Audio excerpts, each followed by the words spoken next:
Every year, your employer sits you down, slides a packet across the table, and tells you to pick a retirement plan.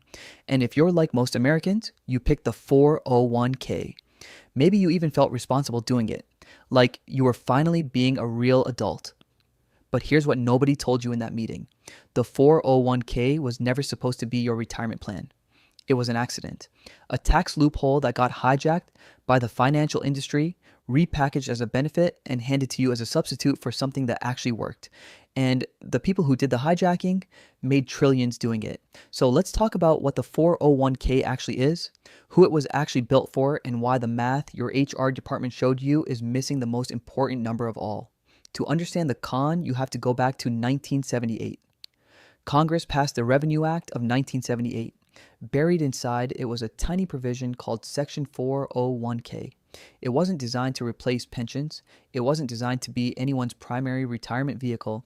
It was a technical footnote meant to clarify how executives could defer some of their compensation to avoid taxes. That's it. It was a tax deferral tool for highly paid corporate employees, not for teachers, not for nurses, not for warehouse workers, for executives who were already wealthy and wanted to shield more of their income from the IRS. But then a benefits consultant named Ted Benna read that footnote in 1980 and realized it could be applied much more broadly. He proposed using it as an employee savings plan. The IRS approved it. And within a decade, corporate America had figured out what this meant. Because at the exact same time, companies were sitting on a financial nightmare. They had promised their employees pensions, defined benefit plans, guaranteed monthly income for life after retirement, and those promises were becoming extraordinarily expensive to keep. So, when the 401k showed up, corporate America didn't see a retirement tool. They saw an exit ramp, and they took it. Between 1980 and 2000, the number of private sector workers covered by a pension collapsed from 38% to 18%, and the 401k filled the gap. But here's the critical difference between the two systems that most people never stop to think about. A pension is a promise. Your employer promises to pay you a fixed income every month for the rest of your life, regardless of what the market does. The risk sits entirely with the employer. A 401k is an account. You put money in, the market does whatever it does, and whatever's left when you retire is yours to figure out. The risk sits entirely with you. So what actually changed when America switched from pensions to 401ks? Corporations offloaded decades of financial risk onto their own employees and called it empowerment, and Wall Street was standing right there with its hand out, ready to manage all that money for a fee. And this is where the story gets really ugly, because the moment tens of millions of Americans started funneling money into 401k accounts, the financial industry built an entire ecosystem around it. Mutual funds, target date funds, plan administrators, record keepers, financial advisors. Every layer charges a fee, and the fees are the part your employer's benefits packet never explains properly. Because the number they show you is the expense ratio, the annual percentage the fund charges you to manage your money. And on the surface, the numbers look small. The average 401k expense ratio in America today is around 1%. Some funds charge 0.5%. Some charge 1.5%. And I know what you're thinking. 1%? That's nothing. But that's the trick, because 1% doesn't feel like a big number until you understand what 1% actually costs you over 40 years. Because fees don't just take 1% of your money. They take 1% of your growing money every single year, compounding in reverse, quietly, invisibly, working against you the entire time your contributions are working for you. Here's what that actually looks like in real numbers. Let's say you invest $300 per month starting at age 25. You do this for 40 years. The market returns an average of 7% annually. With a 0% fee, you retire with roughly $785,000. With a 1% fee, you retire with roughly $574,000. That's not a $7,800 difference. That's a $211,000 difference. One single percentage point quietly drained more than a quarter of your retirement. And that's the average fee. Some 401k plans, particularly those offered by smaller employers, charge 2% or even higher. Run those numbers and you're losing closer to $350,000 to $400,000 over a career. Gone. Not to market volatility, not to a bad investment decision, to fees. Fees that compound just as aggressively as your returns, except in the opposite direction. And this is what your HR department's benefits packet does not show you. They show you projected growth. They do not show you projected fee drag, because if they showed you both numbers side by side, the conversation would get very uncomfortable very quickly. But the fees aren't even the most dangerous part. The most dangerous part is the illusion of choice. Because when you enroll in your company's 401k, you don't get to choose from the entire universe of investment options. You get to choose from whatever list your employer has pre-selected, and your employer didn't build that list by researching the lowest cost, highest performing funds available. They built it by listening to the plan administrator. The plan administrator who is paid by the fund companies whose funds end up on that list. It's a closed ecosystem.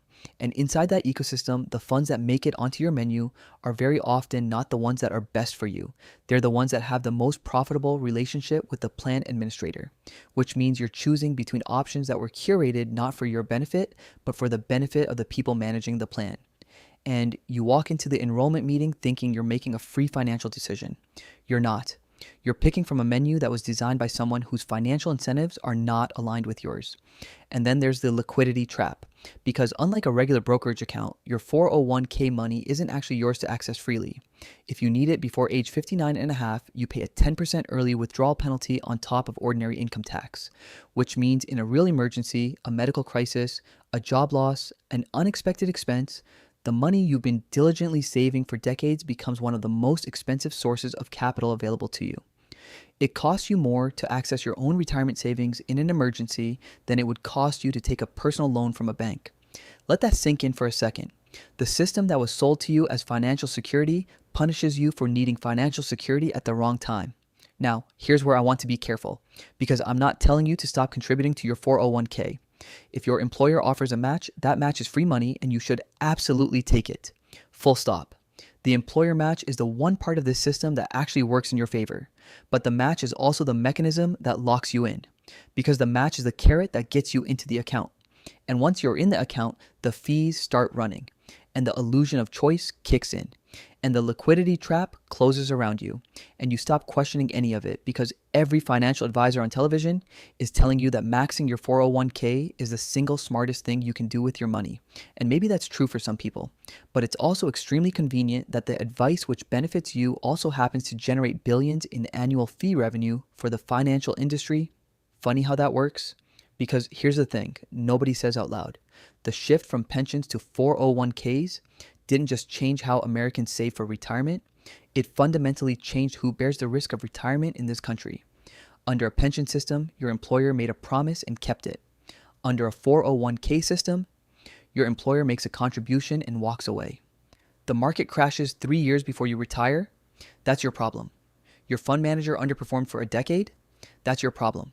You picked the wrong target date fund at 25 because nobody explained the difference, still your problem.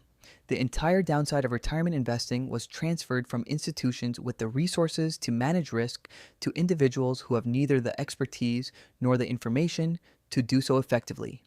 And the financial industry was right there to offer to manage that risk for you, for a fee, every single year, for the rest of your working life. And what's wild is that this system has become so normalized that most people don't even question it. The 401k is just what you do. You get a job, you enroll, you pick some funds, you forget about it for 40 years, and you hope the market cooperates. That's the retirement plan of the wealthiest country in human history. Hope. The same country that built the pension system that gave an entire generation of workers a guaranteed, dignified retirement. Dismantled it, replaced it with an account, surrounded that account with fees and restrictions, and told you it was an upgrade. And the people who made that switch happened. The corporations who shed pension obligations, the fund companies who collected 40 years of fee revenue, the plan administrators who built the closed menu ecosystem, they didn't retire on hope. They retired on guarantees, the exact same guarantees they took away from you. So the next time someone tells you to just max your 401k and trust the process, ask them one question. What are your total fees? Not the expense ratio on one fund. Total fees, every layer, every year, for 40 years. Because the answer to that question is the number your HR department forgot to put in the packet. And it's the number that explains everything. If you want to actually understand what's happening to your money and why the system is built the way it is, hit subscribe. Because the financial industry spent 40 years making the 401k feel like a gift. And the least I can do is spend 10 minutes explaining who actually got the present.